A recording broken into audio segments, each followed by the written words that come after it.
with an audience here today. Welcome back. It is Breast Cancer Awareness Month, and we're about to discuss what happens after a breast cancer diagnosis. Our next guest really wanted to share her story so other women wouldn't feel so alone. Let's meet her.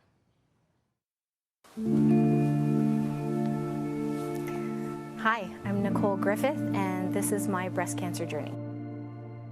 I've been around kind of cancer because I grew up with my grandmother. She had, in one breast, had a mastectomy.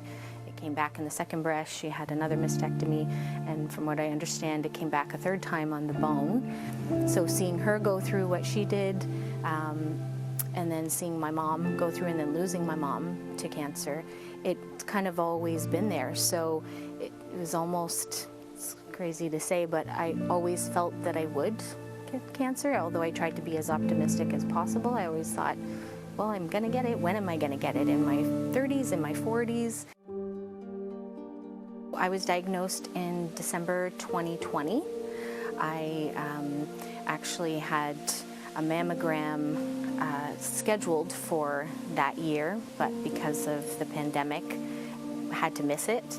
My aunt at the time said to me, you know, make sure you reschedule that appointment soon because you don't want to, you know, find something late kind of thing.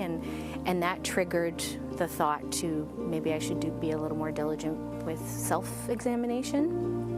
And it was probably a week or two later that I found the lump myself. So I had a mastectomy. The option was I could just do the one breast that contained the cancer, or because of my history, I could do a double mastectomy. And that's what I chose to do, just to make sure that we got rid of everything. And that did get rid of the cancer, but just to reduce the risk of it not coming back. The doctor also set me up with chemo sessions and radiation as well. Kind of recovering in the pandemic was tough too because your immune system's low, you can't really go out.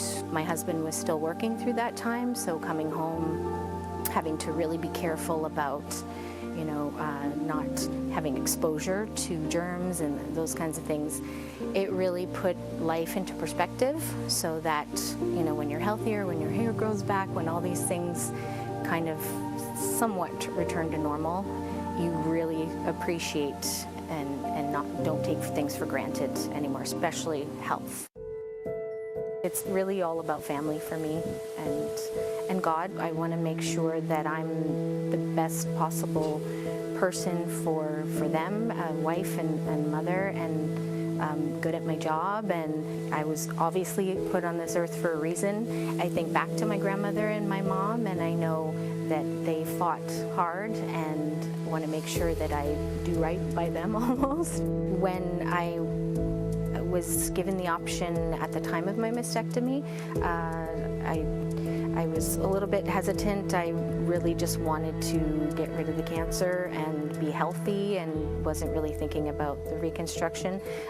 It's been a couple years since my surgery, and so I decided I would like to do the delayed reconstruction and have opted for the DIEP flap. I have been presented with a date, and I'm really looking forward to having it done soon. Thank you, Nicole. Nicole is with us now. Can we give her some love? It's hard to sit here and watch your story. Woo, you did well. Beautiful information about your mom there and your grandma. It's so beautiful. So you shared that you had your first mastectomy 2 years ago, and just over a month ago, you had your reconstruction surgery. Yes. How are you doing? How are you healing? I'm doing really well. I'm, fifth week into it. First couple weeks were a little bit rough with the mobility issue. Not a ton of pain, but definitely not being able to move around as I could before. You don't realize how much you need your abs until you don't have them. Yes. But I've had a couple post-ops with the doctor, and we're on track, healing well, and I'm feeling great. Good. Yeah. Okay. How are you feeling about your breasts? How are you feeling about your body now after your mastectomy, after your reconstruction surgery? The results really have totally exceeded my expectations. And really, I feel I'm closest to pre-having babies body than I have been, and that was 24 years ago. So we're going to talk about why you're feeling so like abolitionist these days when we talk about the surgery that you had done. But I want to go back to thinking about what your hopes and your dreams were before like going into the surgery. What were your main concerns? Sure. I think the biggest one was a surgery of that length. Worried that could my body handle it? Would I be strong enough to come through it and be here for my family? And then, you know, would the surgery take? Would it be successful? Those were probably my main concerns. How long is the surgery? I believe it was about 8 hours. Oh, that's a long time. Yeah. Yeah.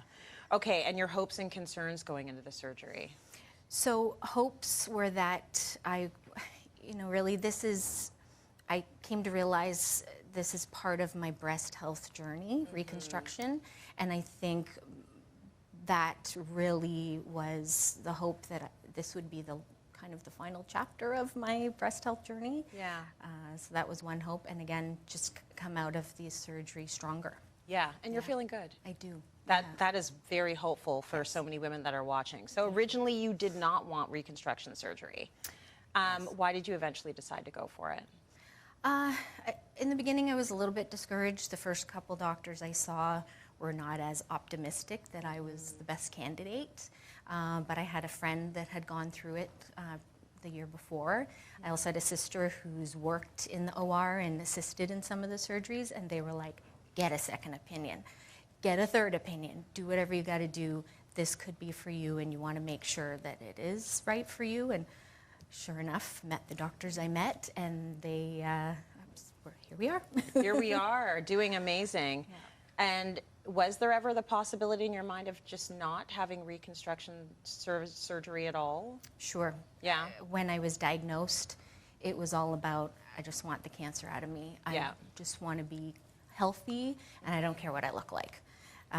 You know, I'm a survivor, and I'm good with whatever I'm given, kind of thing. Yes. Yeah. And then later on, it's like, well, actually, maybe I care a little bit. It's okay. You're allowed to. Thank you so much for sharing your story.